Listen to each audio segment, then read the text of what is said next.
Hi everyone, Aaron here for Zollotech, and iOS 17.3 released to the public this past week, and iOS 17.4 Beta 1 released to developers a couple days ago. And there's even more new features to talk about, over 10 new features and changes since the iOS 17.4 Beta 1 is out. What's new video. We'll also talk about the overall experience on both 17.3 and iOS 17.4 Beta 1, and talk about your experience based off the YouTube community poll, where at the time of this video there's over 17,000 votes and 228 comments. I've gone through every single comment to determine what the experience is like for most people. We'll also take a look at some of those comments toward the end of the video. And the first thing is, in this actual poll, I messed up where I put iOS 18.4 Beta 1. Unfortunately, you can't go back and edit that, so I just left it since most people realized it was 17.4. But first, let's talk about some Apple news, sideloading, and then we'll talk about the overall new features that we have with this update. Now, Apple savings accounts now have another update to 4.5%. I had a notification about it. You can see here, your savings rate increased. It will now grow with a 4.5% APY. So if you have a savings account with Apple Card, that's now available. Also, there's some things to know about sideloading. Sideloading is available in the EU with this beta, but there's not really any third-party apps or different app stores just yet, and there's a lot of stipulations Apple's put forth to make this happen. So a couple things to know. Right now, it won't be on the iPad. It also won't be anywhere other than the EU at this time. And also the UK isn't considered part of the EU, so it won't be available there as well, it seems. Also going along with this, Apple is opening up more of iOS, but Apple is also allowing developers to request access to hardware and software features they didn't have before. They actually have a request form in the EU. Unfortunately, again, this isn't available anywhere outside the EU. So once it releases to the public, we'll talk about when to expect that a little bit later, but we won't have this apparently in the United States or anywhere else until Apple's forced to do so. Also, Fortnite is planning to make a return to iOS with new laws in the EU. This is according to Epic Games, who made the announcement the other day. So in the EU, you'll have Fortnite back on the iPhone once that's available.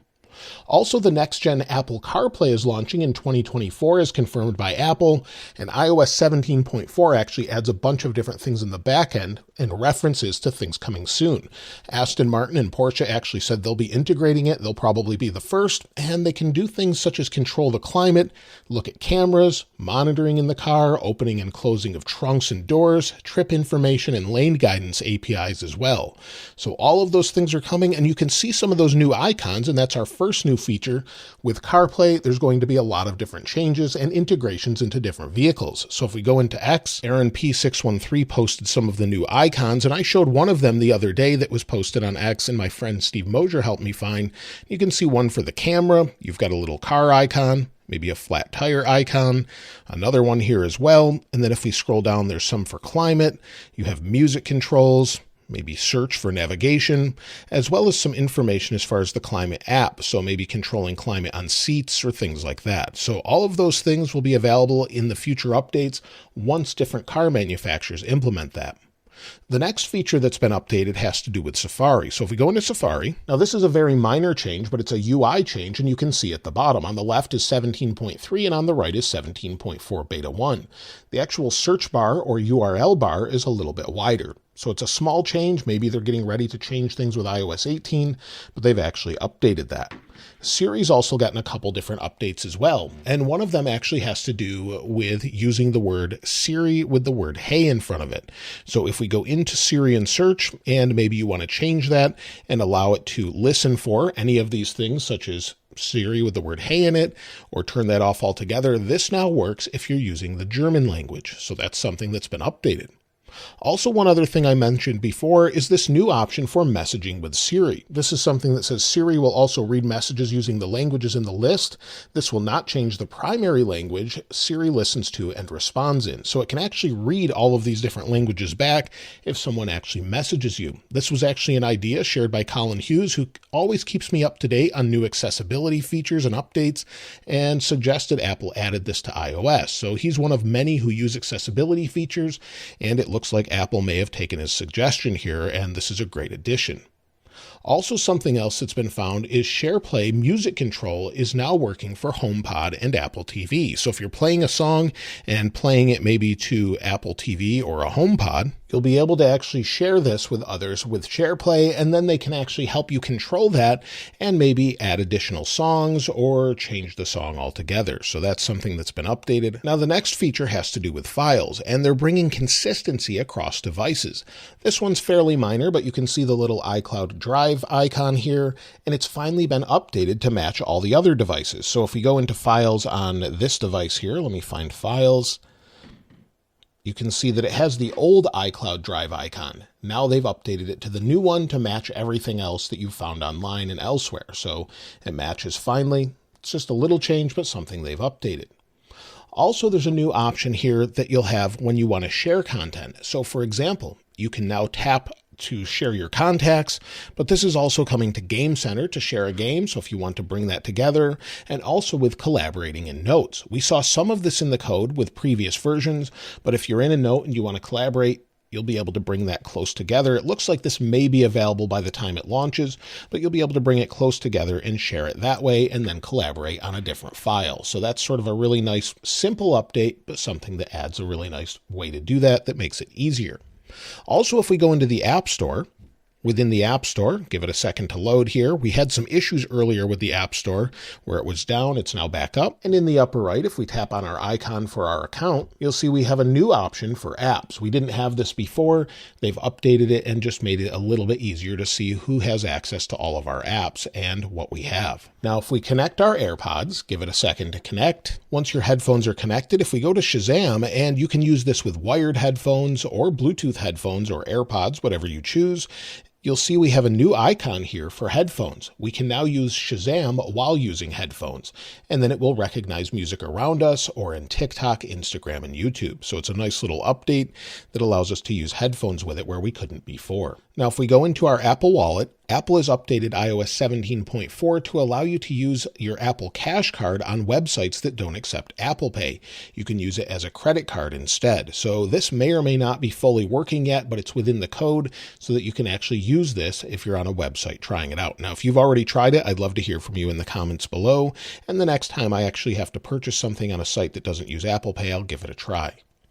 Now, I talked about how podcasts got a pretty major update the other day. It now has live transcription. So if I turn this down, we'll go back into the Vergecast here, and we have the icon, just like we have a lyrics icon in music, we now have it in podcasts, where if we have a podcast playing, we can go and see live translations or live transcriptions. One other thing I didn't mention, though, is if we go back down here, we actually have a floating play bar just like we do in Apple Music. Some people don't really like this, but this is a new update to the interface.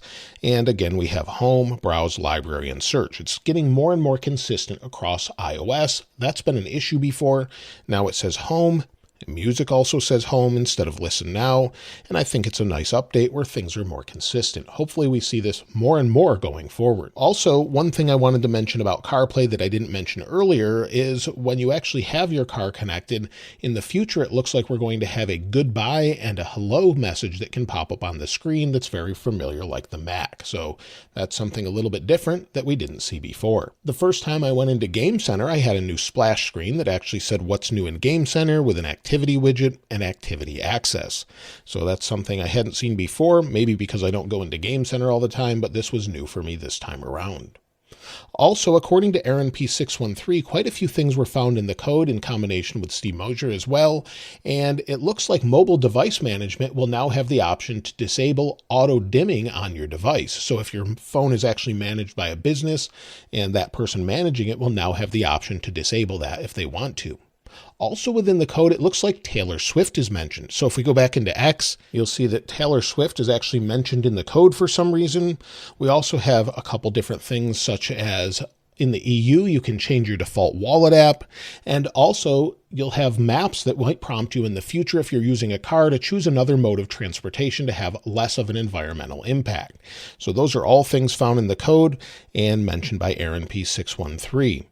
Also, another thing I wanted to mention has to do with iPad. Apparently, iPadOS 17.4 hints at Apple including a landscape Face ID camera. Now, that's something we have on the latest iPad where they put the camera on the top instead of the side, so it's not in portrait mode. That makes a lot of sense, and it could be coming to the next iPad Pro, as it was found in the code by my friend Steve Mosier.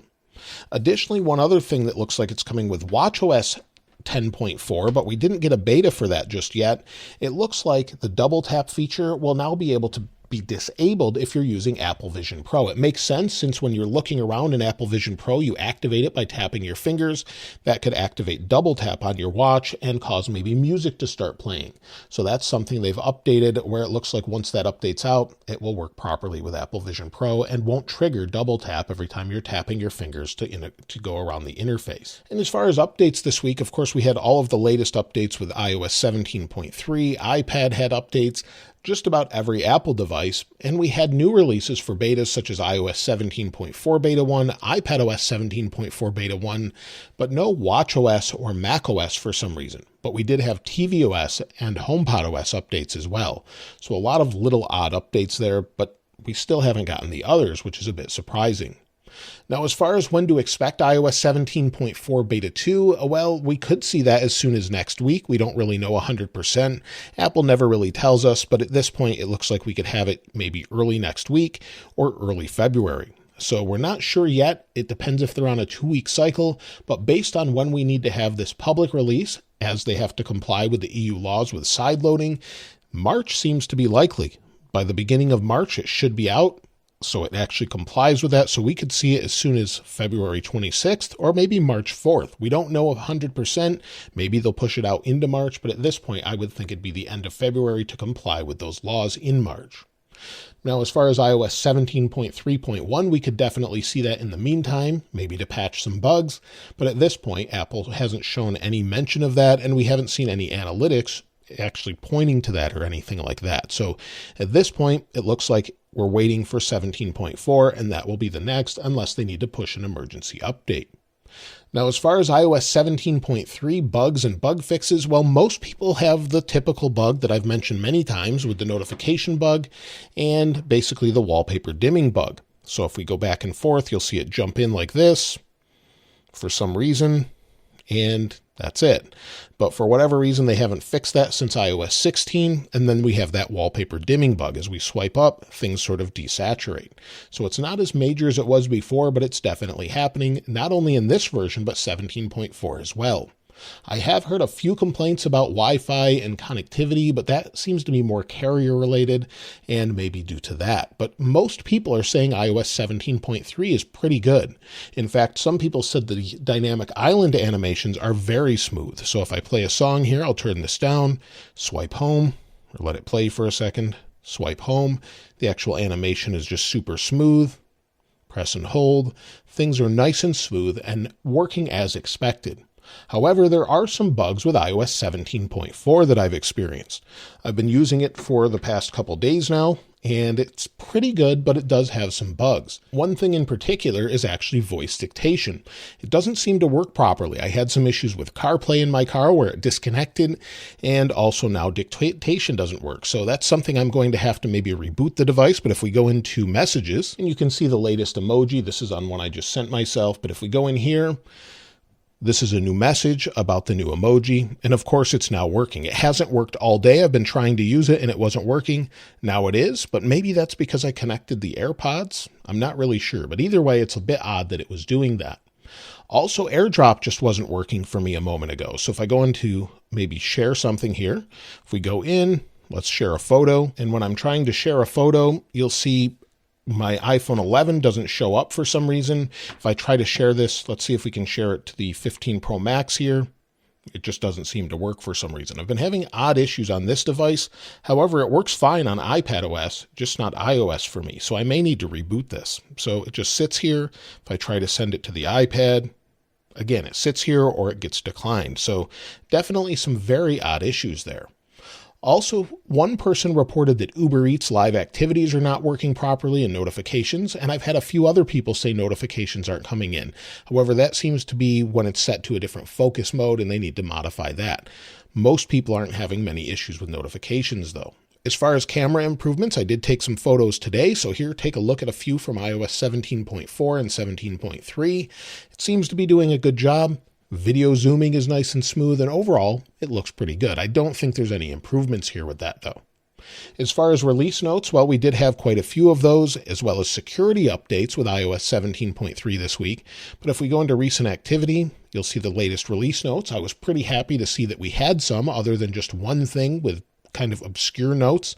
We now have a bunch of known issues, as well as a few new features, of course, that we've talked about, as well as some new features for developers to use in StoreKit, some resolved issues, and I'm glad they're updating their documentation again. Maybe they've heard these videos, maybe they've heard it elsewhere, but either way, it's great to see this documentation. Now, as far as performance, well, this device has been acting pretty fast. In fact, it's very smooth. I talked about how just moving between different things seemed very fast, and going into different applications, switching between what you're using, going into music, going back out, swiping over, maybe going into Apple TV. Things just generally seem to be pretty fast as you're swapping between them. Now, of course, this is a little bit slow to load, and you might have just noticed the connection was a little odd on 17.4.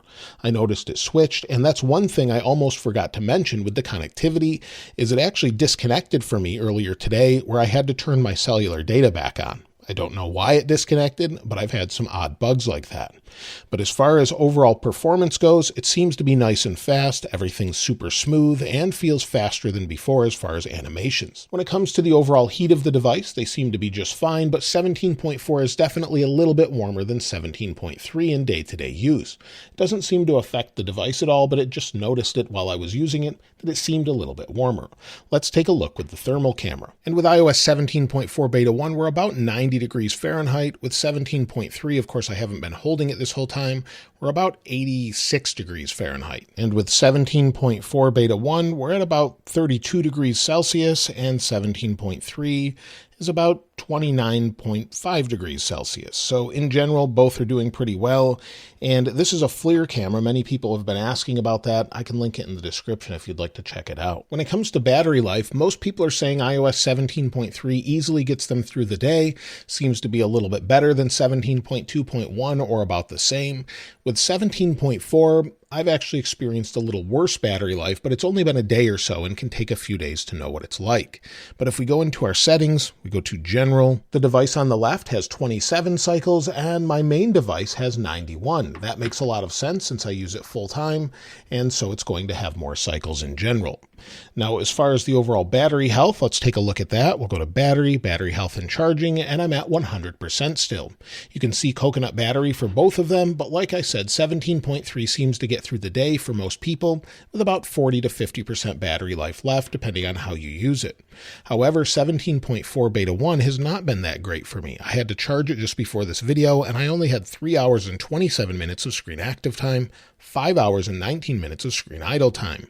I've tried adjusting some of the settings. The home screen and lock screen is using a lot of power, and I'm not sure just yet what's using so much power, but I did use the camera a little bit, but it really shouldn't be draining that fast. So it's getting me to about 20% toward the end of the day, and sometimes it's a little bit odd the way it actually is handling battery right now. So hopefully it improves over the next couple of days. It can take a few days for that. If you're wondering if you should install iOS 17.3, well, I definitely would because of the many security updates it contains, very important security updates, and you can see those on Apple's security website. If we scroll down on their security website, this one actually patches a lot of different issues. So you'll see everything from Apple Neural Engine to mail search, to Safari, and more. So I would highly recommend you install this version. If you want to try the beta, you definitely could, but if you wanted to try sideloading, that will be a little while if you're in the European Union. So I'd probably hold off maybe till beta 2, maybe until there's some other apps you could test out. But at this point, it's not worth installing just for that. But if you wanted to try some of the other features, such as Siri with German, or maybe some of the other where it can read messages back in different languages, definitely you could install it. Just make sure you have a backup. Now, as far as what you had to say, let's go ahead and take a look at some of your comments. Hurst19 said, battery is much better on iOS 17.3 than iOS 17.2.1 for me on iPhone 15 Pro. George Barba said, I have an iPhone 14 Pro Max. I've noticed some battery drain with 17.3. Can't say it's more significant or the same as 17.2.1, but it's noticeable. Other than that, everything is working great. Nathan Smith Photography said, battery life on my iPhone 14 Pro Max with 17.3 release candidate honestly seems horrible. I didn't put on the beta until the release candidate was released. I don't know if I had waited a couple days for the actual 17.3 if there's any difference. There's no difference whatsoever as far as the versions. But many people are saying it's actually a better experience, so be sure to check your apps. Mr. Austin Felt said, I'm running iOS 17.3 on my iPhone 13 mini, and I'm not having any issues. Battery life is great, and I love your content so much, Aaron. Keep it up. Thank you. Bantler26 said, 15 Pro here, and I have to admit that so far I'm really satisfied with the 17.3 update. I've got way better battery life and somewhat even better smooth performance after 4 days.